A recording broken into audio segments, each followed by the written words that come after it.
Eu moro na favela, que é de frente pra pista. A gente fica repetindo, né? Tipo, o que que acontece se a pessoa for um assassino ou se for... Oi, gente, mais um vídeo pra vocês. Esse vídeo vai ser o primeiro vídeo que eu tive que anotar alguns pontos pra eu não me perder. Eu quero muito compartilhar essa leitura, essa descoberta que eu fiz.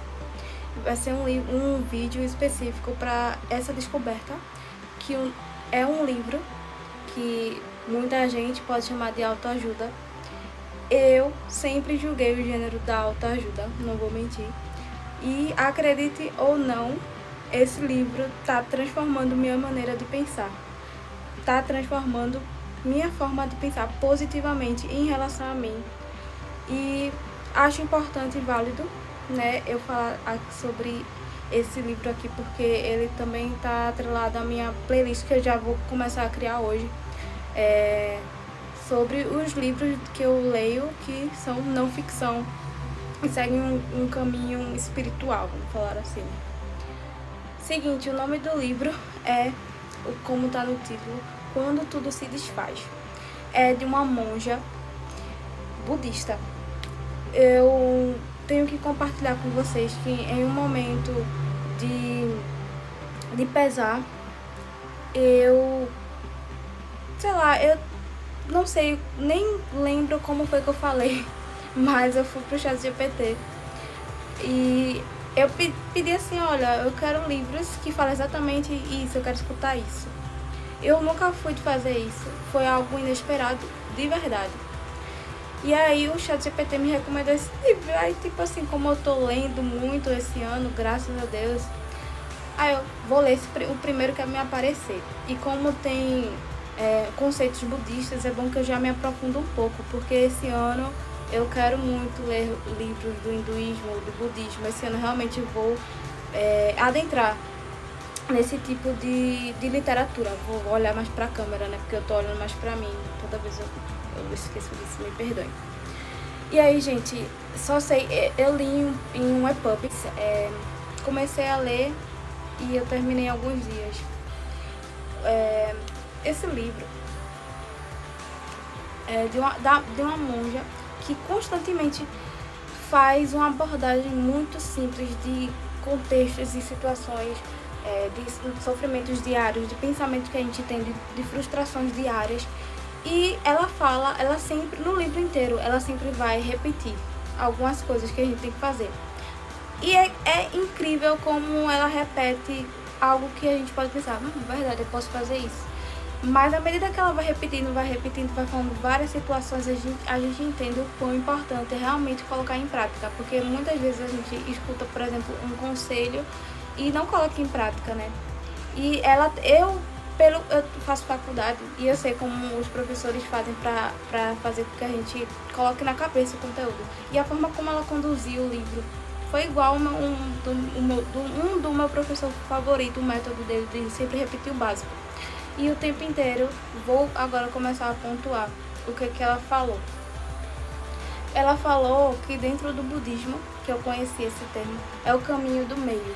É o que a gente tem que seguir diariamente, tanto com nós mesmos, no nosso pensamento, na forma de se expressar, na forma de sentir. Citando já um exemplo direto para vocês entenderem. O caminho do meio é algo que a gente não tem controle, que a gente tem certeza, sabe, é um fato, é uma situação ou qualquer pensamento ou qualquer desconforto que a gente sente e se sente perdido. Então, é esse momento que é o caminho do meio, que a gente tem que... Ela recomenda, através do livro inteiro, ela recomenda que quando a gente se encontrar nesse tipo de desconforto, não é pra gente fugir, porque a gente ocidental, a gente tem essa tendência a aprender que é pra gente fugir, que é pra ser forte, e eu achei isso muito interessante, porque a abordagem oriental, que o budismo é do Oriente, né, que todos nós sabemos, e é uma forma totalmente diferente do que é ensinado. Teve um vídeo já, né, gente, que vocês sabem que eu moro na favela. Eu realmente poderia... Deixa eu ver se eu vou mostrar pra vocês. Eu saio um pouquinho aqui desse meu quarto que eu lembro, falei pra vocês que eu organizei, ó. eu moro na favela, que é de frente pra pista, inclusive, eu não tô mentindo. Então, pra mim, são coisas que, não sei, pra pessoas que moram no eixo geográfico do Sudeste, São Paulo, Rio de Janeiro, acredito que é mais de boa, assim, pra vocês não é nenhuma novidade. Escutar e ter acesso a esse facilmente, né? Escutar uma pessoa na rua falando sobre isso, sobre pensamentos orientais. Pra mim não, eu moro em Pernambuco, cidade pequena, litoral, e eu considero, e é realmente uma favela onde eu moro. Então, assim, é o que eu tô falando, que pra mim me transformou. Só essa leitura que o ChatGPT, quem diria, né, me indicou. Esse caminho do meio, como eu tava falando, ela fala sobre a gente não fugir.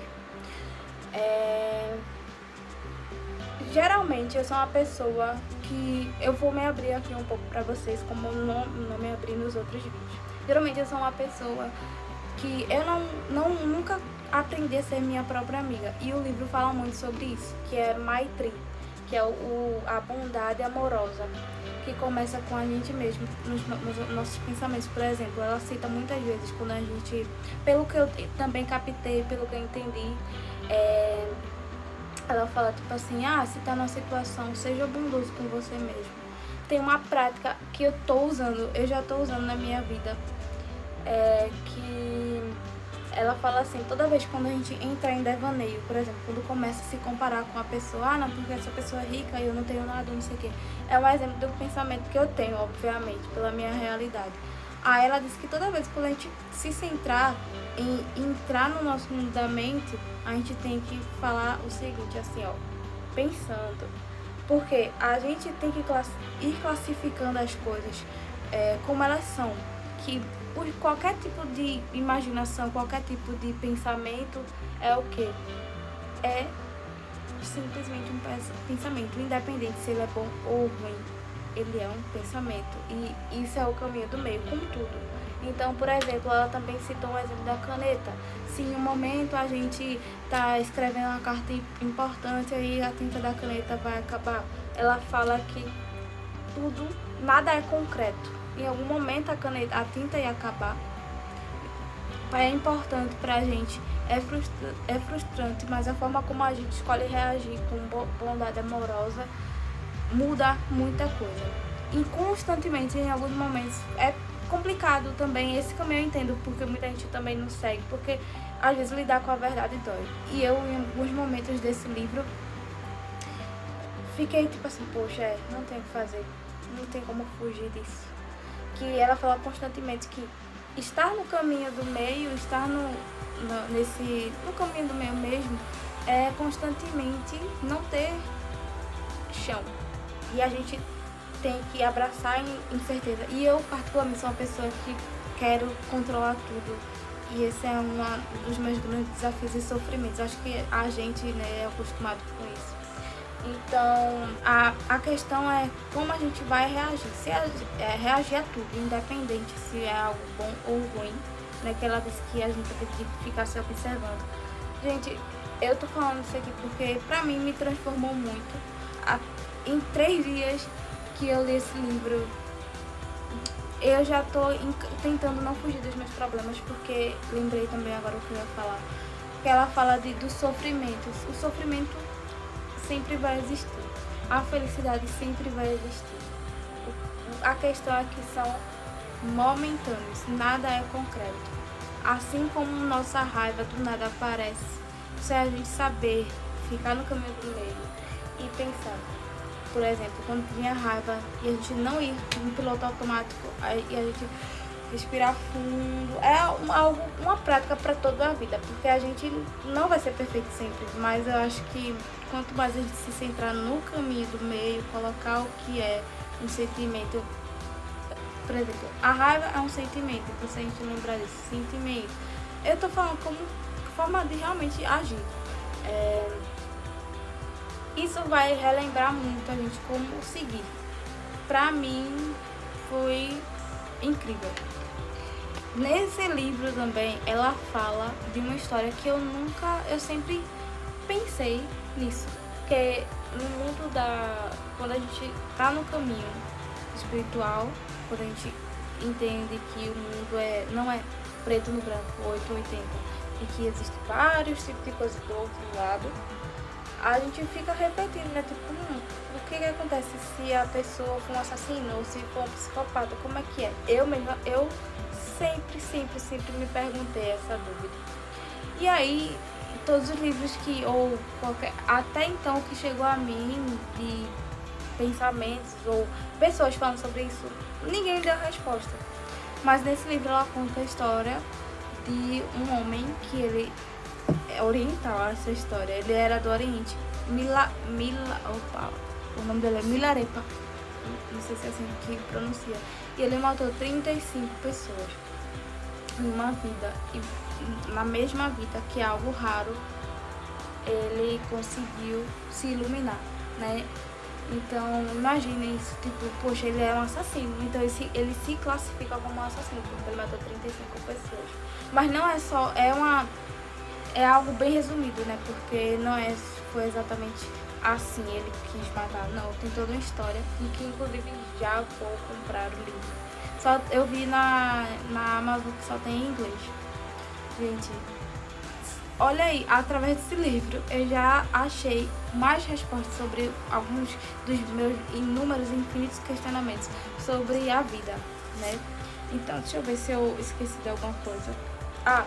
Anotei também que os ensinamentos e sugestões e práticas desse livro, que eu só pincelei algumas, não vou me alongar mais, porque tem a do Tolkien também, mas eu não vou falar. Acho que o que eu falei já dá para despertar curiosidade em quem se interessar.